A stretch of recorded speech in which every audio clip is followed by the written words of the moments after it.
Sir नमस्कार। नमस्कार जी। Sir क्या नाम है आपका? सुकेश भाई राठौर। सर कहाँ से आए हैं आप? चांदोड़िया अहमदाबाद गुजरात से आया क्या करते हैं आप? हूँ। वैसे मेरे संस्था है हरिओम हिंदी विद्यालय, उसका मैं प्रिंसिपल हूँ। सर संत रामपाल जी महाराज जी से कब जुड़े आप? सर 23 मई 2013 को नाम दीक्षा ली। सर आप अहमदाबाद गुजरात में रहते हैं और आप एक प्रिंसिपल हैं, तो सर इतनी दूर संत रामपाल जी महाराज जी से कैसे जुड़े आप? सर इसके पीछे बहुत बड़ा कारण है, अगर आप सुनो तो मैं सुनाऊँ। बिल्कुल सर। सर सबसे पहले बीमारियों का दौर था मेरे घर के अंदर। सर मैं आपसे क्या कहूँ, इतना दुखी था कि बच्चे घर में इतने बीमार होते थे, एक को हॉस्पिटल ले जाता था तो दूसरा तैयार मिलता था। 3-4 साल इतना परेशान होगा सर जी कि आपसे क्या बोलूं। उसके साथ साथ घर में भूत प्रेत का साया था। भक्तमती के ऊपर एक प्रेत आत्मा है, सबसे ज़्यादा परेशान करती थी। जैसे ही मैं ऑफिस से घर पे आता था तो रोज़ का लड़ाई झगड़ा, इससे भी मैं बहुत परेशान था। सर जी मैं खुद अपनी बीमारी के बारे में बताता हूँ। मेरे यहाँ पे सीने में है ना दर्द होता था, 6-7 साल से बराबर झेल रहा था। काफ़ी इलाज कराया, तंत्रों के पास भी गया, उनने पैसा भी लिया, 3-4 लाख रुपए तंत्रकों ने ले लिया और हॉस्पिटल में तो कम से कम 4-5 लाख का खर्चा हो ही चुका था, फिर भी ठीक नहीं हो रहा था। सर जी लास्ट में मैंने डॉक्टर से पूछा कि भाई इसका कोई इलाज है कि नहीं। डॉक्टरों ने भी इतनी सिटी स्कैन कराई सर जी, इतनी सोनोग्राफी कराई, एक्सरे कराए, शायद मेरा घर भर गया। सर जी एक दिन मैंने पूछा डॉक्टर इसका कोई इलाज होगा कि नहीं होगा। छिल्ले में डॉक्टर ने कहा कि भाई आपका इलाज तो आप परमात्मा ही कर सकते हैं, हमारे पास कोई रास्ता है नहीं। डॉक्टरों ने भी ऊपर हाथ उठा दिए थे, हमारी बस की बात नहीं। सर जी जब ऐसी नौबत आ जाए तो एक आत्महत्या के ऊपर इसके अलावा कोई रास्ता ही नहीं था। मैंने तो सोच लिया था कि अब तो आत्महत्या कर ही लेनी है। एक टीचर होने के नाते समझ में नहीं आ रहा था कि क्या करूं क्या नहीं करूं। पाप का इतना दौर कि मेरे को समझ में नहीं आ रहा था कि अब क्या करूं। सर जी एक दिन मैंने फाइनल डिसीजन ही ले लिया था। मेरे यहाँ पे इतना पेन होता था, इतना ज़बरदस्त होता था कि शायद ऐसा लगता था कि सहन नहीं होता था। एक दिन मैंने डिसीजन ले लिया कि आज आत्महत्या कर ही लेनी है। तो मैं घर से निकला, मेडिकल पहुंचा। गेहूं की गोली आती है डालने वाली जहर की, वो ली और लेके बाहर निकल गया। शाम का समय था, 8 बज रहे थे, हाथों पे ले लिया। मैंने सोचा कि आज इसको खा के आत्महत्या कर लूँगा। फिर विचार आया कि फिर वहाँ बैठे बैठे सोचा कि मरना तो है ही, एक बार खुदा की ओर नज़र डाल लेते हैं। मैंने अंतरात्मा से पुकारा, हे परमात्मा अगर तू इस धरती पे है तो आज आपके बच्चे की जान जा रही है, बचाना है तो बचा लो। उसी समय मन में प्रेरणा आती है कि मर तो रहा ही है, एक बार मम्मी पापा को फ़ोन तो कर ले। तो मैंने मम्मी पापा को उसी समय फ़ोन किया। पापा ने पूछा कैसा है, मैंने कहा कि सब अच्छा है, बस आपका बेटा आज ही मर जाएगा। क्या बात है कि मैंने बोला कि आज मैं आत्महत्या करके मर जाऊंगा।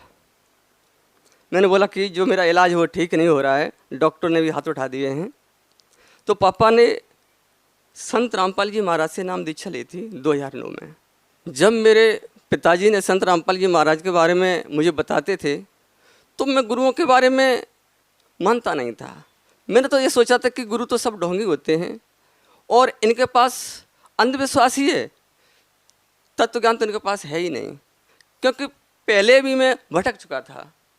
मैं जय गुरुदेव मथुरा वाले हैं वहाँ पे भी गया था, ओम शांति में भी वो वर्ष तक रहा और राधा स्वामी के भी राउंड लगाए, क्योंकि मैं सब जगह भटक चुका था, कहीं से मैं कुछ लाभ नहीं मिल रहा था। तो मुझे विश्वास था कि ये तो गुरुओं के पास जाना तो व्यर्थ है, या कुछ है ही नहीं। तो कितनी बार पिताजी ने बोला, फिर मैंने इनकार कर दिया कि मुझे नहीं बाबाओं के चक्कर में पड़ना है। फिर जब मेरी ऐसी स्थिति आ गई तो मरता क्या नहीं करता। फिर पिताजी ने बोला कि आप संत रामपाल जी महाराज के आश्रम में चलोगे? मैंने यस बोल दिया।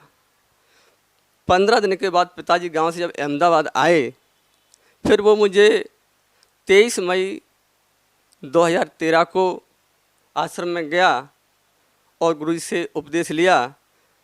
उपदेश लेने के बाद गुरुजी की आशीर्वाद खिलाने में लगा।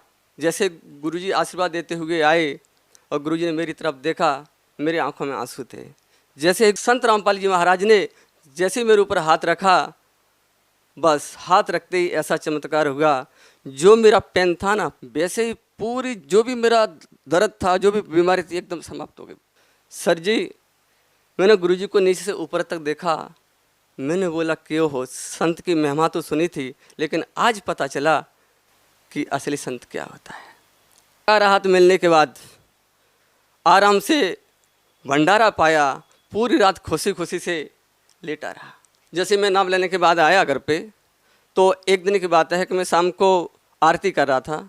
हमारा बच्चा है, 15 साल का था, गौरव नाम है, मेरे साथ आरती में रोज़ बैठ जाया करता था। एक दिन क्या हुआ, जैसे ही वो साथ बैठा, जैसे मैंने आरती स्टार्ट की, आरती स्टार्ट होते ही उसके सीने में ऐसा दर्द हुआ कि रोते रोते ज़मीन के ऊपर गिर गया। जैसे ही उसको मैंने ओली में लिया तो उसको एकदम पसीना पसीना हो गया। सर जी, पसीना तो क्या, उसके इतना पसीना निकला कि मैं भी पसीने के अंदर भीग गया। 20 मिनट तक उसकी सांस चली गई थी सर जी, 20 मिनट तक सांस रही नहीं। मैंने उसको हाथ ये देखे, सब देखे, आंखें फटी रह गई थी, सब एकदम मतलब ख़त्म ही हो चुका था सर जी, ख़त्म हो गया था। फिर मैंने ये सोचा, मैंने कहा, हे बंदी छोड़, हे सतगुरु रामपाल जी महाराज, बच्चे का मरने का गम नहीं है, या तो ये पहले हो जाता तो मुझे दुख नहीं था, लेकिन आपके चरणों में आने के बाद अगर ऐसा होता है तो लोग क्या कहेंगे। लोग पहले से ही विरोध करने लगे हैं कि इन्होंने देवी देवताओं को छोड़ दिया है, इसके लिए कारण इनका लड़के की मौत हुई है। फिर क्या हुआ? फिर उसके बाद एकदम ख्याल आया कि हमारे सतगुरु बंदी छोड़ सो रामप्री महाराज ने बताया कि जो हमने आपको अमृत जल दिया है उसको पिला दूं। तो जैसे ही मुझे अंदर से प्रेरणा हुई, मैंने अमृत जल की डिब्बी ली और उसको पिलाया। आरती बराबर चालू थी, बंद नहीं किया था। फिर जैसे ही आरती एंड होने के लिए आई, जैसे उसकी आंखें एकदम खुल गई। सर जी, एकदम ऐसा चमत्कार हुआ कि उसके अंदर सांस तो रही नहीं थी, बिल्कुल ख़त्म ही हो चुका था, 100% ख़त्म हो गया था। लेकिन हमने आरती बंद नहीं की थी, आरती बराबर चालू थी। जब एंड की एक कड़ी आती है, उसी समय उसने एकदम आंख खोली, पापा पापा। मैंने क्या होगा, जब उसको देखा ये तो होश में आ गया, आंखें खुल गई और एकदम मतलब खड़ा हो गया। मैंने बोला, ओहो बंदी छोड़, वास्तव में परमात्मा का नाम सुना था, लेकिन सतगुरु रामपाल जी महाराज हकीकत में ही परमात्मा है। ये कबीर साहब के अवतार हैं। सर, आपके बेटे ने क्या बताया था? क्या वो सो रहा था या उसके साथ क्या हुआ था? उसने क्या बताया? सर जी, वो तो मतलब खत्म ही हो चुका था। अचेत था, उसको कुछ याद नहीं? अचेत, बिल्कुल अचेत। तो वो तो पसीना पसीना, उस तो ऐसा सर जी, मैं आपको क्या बताऊँ, वो तो खत्म ही हो चुका था। सर, आपने बताया कि आप अपनी समस्याओं को लेकर जय गुरुदेव के पास गए, राधा स्वामी पंथ के पास गए और आप ब्रह्मा कुमारी पंथ में भी गए, लेकिन आपको कहीं से भी कोई राहत नहीं मिलती है। और जैसे ही आप संत रामपाल जी महाराज जी से नाम दीक्षा लेते हैं और आपकी वर्षों पुरानी बीमारी जो होती है, जिस बीमारी को लेकर के आप जहर खाने की स्टेज पे आ गए थे, वो बीमारी आपकी ठीक हो जाती है। तो सर, सवाल ये है कि संत रामपाल जी महाराज जी से नाम दीक्षा लेने के बाद आपकी जो बीमारियाँ ठीक हुई है, उन बीमारियों के अलावा भी कोई आपको और लाभ मिला है? सर जी, और अनेक लाभ मिले। हमारी आर्थिक स्थिति भी पहले से डाउन थी, फिर बहुत अच्छी हो गई।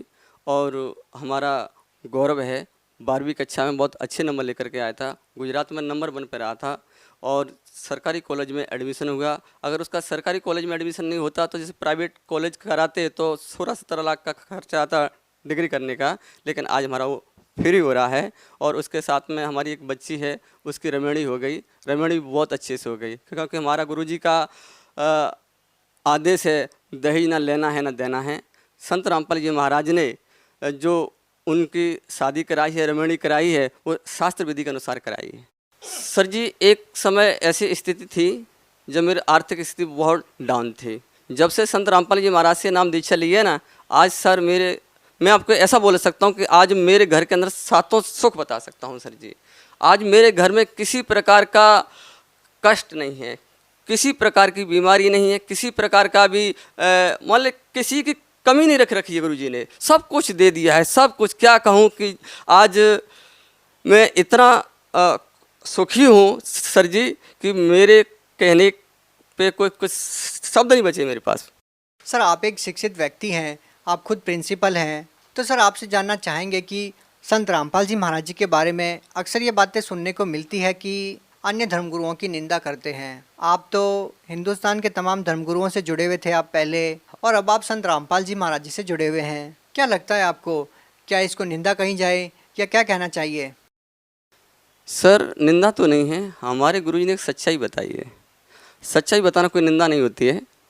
हमारे गुरुजी ने वेद शास्त्रों को खोल खोल कर रख दिया है। गीता वेद सबके यहाँ पढ़े हुए हैं, मिला लो, सच्चाई क्या है आपको खुद से पता चल जाएगी। सर ये भी सुनने को मिलता है कि जो श्रद्धालु संत रामपाल जी महाराज से जुड़े हुए हैं वो एक अंधश्रद्धा भक्ति के तहत जुड़े हुए हैं। वो अनपढ़ लोग हैं, ज़्यादा पढ़े लिखे नहीं हैं, लेकिन आप खुद एक प्रिंसिपल है और आप एक स्कूल का संचालन भी करते हैं। तो आप क्या कहना चाहेंगे उन लोगों को जो संत रामपाल जी महाराज के अनुयायियों के बारे में ये कहते हैं कि वो एक अंधश्रद्धा भक्ति के तहत ही जुड़े हुए हैं? सर जितने भी भक्त समाज है जो संत रामपाल जी महाराज के चरणों में जुड़ा हुआ है, कोई भी अंधभक्ति के तहत नहीं आता है। उन्होंने सच्चाई को जाना है, परखा है और उनसे नाम दीक्षा ली। सर संत रामपाल जी महाराज ने एक सामाजिक उत्थान की जो क्रांति खड़ी की है उसके बारे में आप क्या कहना चाहेंगे? सर जैसा कि मैंने बताया कि मेरी बेटी की रमेणी हुई, शादी हुई, तो उसमें वर पक्ष ने भी ना दहेज लिया, एक पैसे का भी खर्चा नहीं होगा। और हमारे गुरुजी ने हमें ये सिखाया कि दहेज ना लेना है ना देना है, और नशा मुक्त भारत बना रहे हैं। सर जी अगर हम दोनों ही परिवार सक्षम थे, अगर हम ये जगत के हिसाब से शादी करते तो इस शादी में खर्चा कम से कम 16-17 लाख का आना था। और वो आज परमात्मा के दया से, संत रामपाल जी महाराज की रजा से ये शादी हमारी बिगड़ दानदाजी के संपन्न हुई। सर आप भगत समाज को क्या संदेश देना चाहेंगे? सर जी भक्त समाज को प्रार्थना ही कर सकता हूँ कि वो संत रामपाल जी महाराज का सत्संग सुने और जो हमारे गुरुजी की लिखी हुई पुस्तकें हैं उनको पढ़ें, सच्चाई को जाने, परखें और उपदेश लें और अपना कल्याण कराएं। जी धन्यवाद सर।